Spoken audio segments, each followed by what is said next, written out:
আসসালামু আলাইকুম। বাংলাদেশের বাইরে প্রবাসী ও ভাই বোনেরা যে যেখান থেকে আমার ইউটিউব চ্যানেলের ভিডিও দেখছেন এবং বাংলাদেশের ভিতরে প্রতিটা জেলার মানুষদেরকে সবাইকে আন্তরিকভাবে শুভেচ্ছা জানাচ্ছি। আজ 13ই জুলাই, 1 বছর বিপ্লব পূর্ণ হলো এবং 1 বছর পূর্ণ হওয়াতে জুলাই পদযাত্রা শুরু করেছে, সেটা ভালো। তা করা অবশ্যই ভালো বা করবে, কারণ যারা শহীদ হয়েছে তাদের স্মরণ করবে, এটাই নিয়ম। গত বছর 2024 সালে জুলাই মাসে হাসিনার আক্রমণে, পুলিশ এবং ছাত্রলীগ যুবলীগের আক্রমণে অনেক ছাত্র জনতা নিহত হয়। তাদের জন্য বিশেষভাবে দোয়া প্রার্থনা করি, তাদের আত্মার মাগফিরাতের জন্য দোয়া করি। আর এই জুলাই বিপ্লবের কথাটা চিন্তা করে সবাইকে এক থাকতে হবে, যাতে 5ই আগস্টে যেমন হাসিনা পালিয়েছে, এরকম আর কোনো স্বৈরাচার এদেশের জন্য জন্ম না নেয়। এই বিপ্লব হয়েছে, স্বৈরাচারের পতন হয়েছে, কিন্তু দেশ স্বাধীন কিন্তু আগেই হয়েছে, এটা কিন্তু দেশ স্বাধীন না। 90-তে যেমন এরশাদ স্বৈরাচারের পতন হয়েছিল, ঠিক 2024-এর 5ই আগস্ট স্বৈরাচারী শেখ হাসিনার পতন হয়। এটিকে স্বাধীনতা হিসেবে বলা ঠিক না, কারণ দুইটা স্বৈরাচারের হাত থেকে এদেশ রক্ষা পেয়েছে। তৃতীয় আরেকটা স্বৈরাচারী দল এদেশের জন্য বাক স্বাধীনতা বন্ধ করে জনগণকে কষ্ট দিয়ে কাজ না করতে পারে, তারা কোনো নেতাকর্মী উন্নয়নের নাম করে পকেট না ভরাতে পারে, আপনার আমার ভোট কেড়ে না নিতে পারে, সেই বিষয়টা আমাদেরকে খেয়াল রাখতে হবে। এই জুলাই পদযাত্রা করতে যেয়ে আপনারা ভুলে যাবেন না,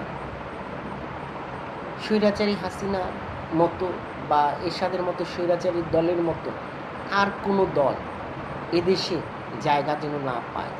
এ বিষয়ে আমাদের সকলকে ঐক্যবদ্ধ থাকতে হবে, কারণ এদেশ আপনার, এদেশ আমার, আমাদের সকলে। গত 3 বছরে যেমন ভোট দিতে পারে নাই জনগণ, কিন্তু 2026 সালে যেন জনগণ ভোট দিতে পারে, সেই পথ তৈরি করে দিতে হবে আপনাদেরকে। আপনারা যেমন ছাত্র বৈষম্য বলে পদযাত্রা শুরু করেছেন, ভালো, কিন্তু আপনাদের দ্বারা জনগণের কোনো ক্ষতি যেন না হয়, সে বিষয়ে খেয়াল রাখবে।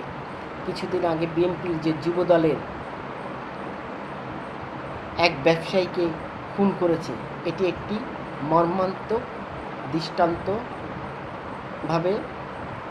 দেখা উচিত, কারণ এই কাজটা যুবদলের করা উচিত হয় না। যে যুবলীগ ছাত্রলীগ অন্যায় করত, সেই কাজ যদি যুবদল বা ছাত্রদল করে, তাহলে বিএনপি আর আওয়ামী লীগের মধ্যে তফাৎ কোথায়? জাতির বিবেকের কাছে প্রশ্ন। এ বিষয়ে বিএনপির সকল ভাইস চেয়ারম্যান থেকে সকল মহাসচিব যারা আছে, সিনিয়র নেতারা আছে, বিষয়টা খেয়াল রাখবেন। আপনাদের দলের বিএনপির যুব দলের কোনো নেতারা,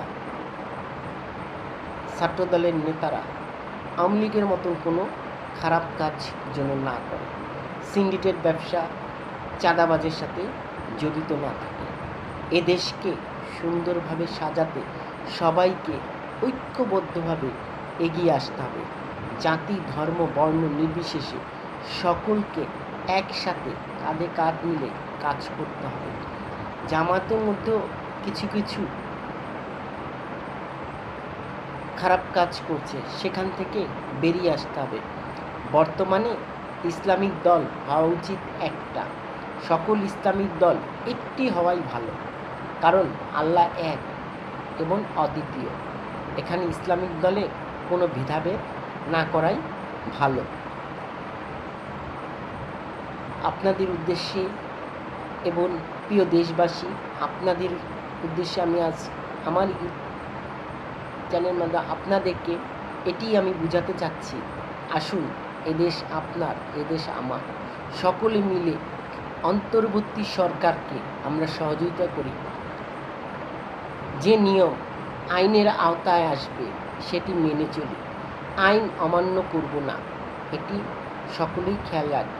রাজপথে আন্দোলন করতে যে জনগণের ভোগান্তি না হয় সে ব্যাপারে সজাগ দৃষ্টি রাখতে হবে।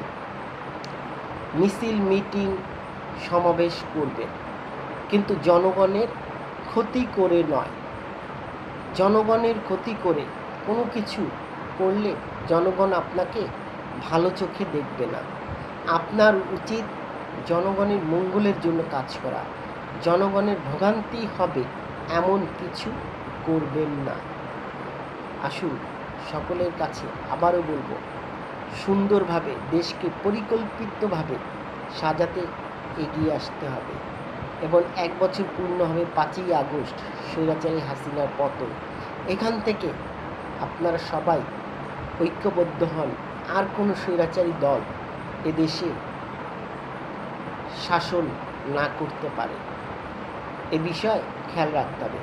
বিএনপি এবং জামায়াতকে আরও সজাগ দৃষ্টি রাখতে হবে।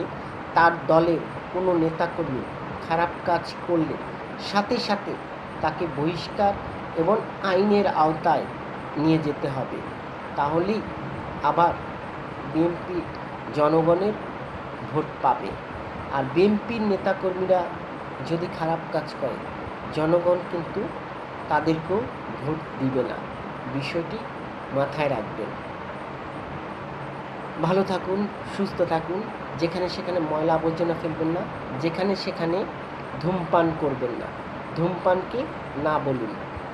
সুস্থ দেহ, প্রশান্তি মন, কর্মব্যস্ত সুখী জীবন। দেশ আপনার, আমার। এদেশকে সুন্দর রাখতে সবাইকে এগিয়ে আসতে হবে। যেখানে সেখানে ময়লা আবর্জনা ফেলবেন না, যেখানে সেখানে থুতু ফেলবেন না। পরিষ্কার পরিচ্ছন্নতা ইমানের অঙ্গ। ভালো থাকুন, সুস্থ থাকুন। খোদা হাফেজ। আসসালামু আলাইকুম।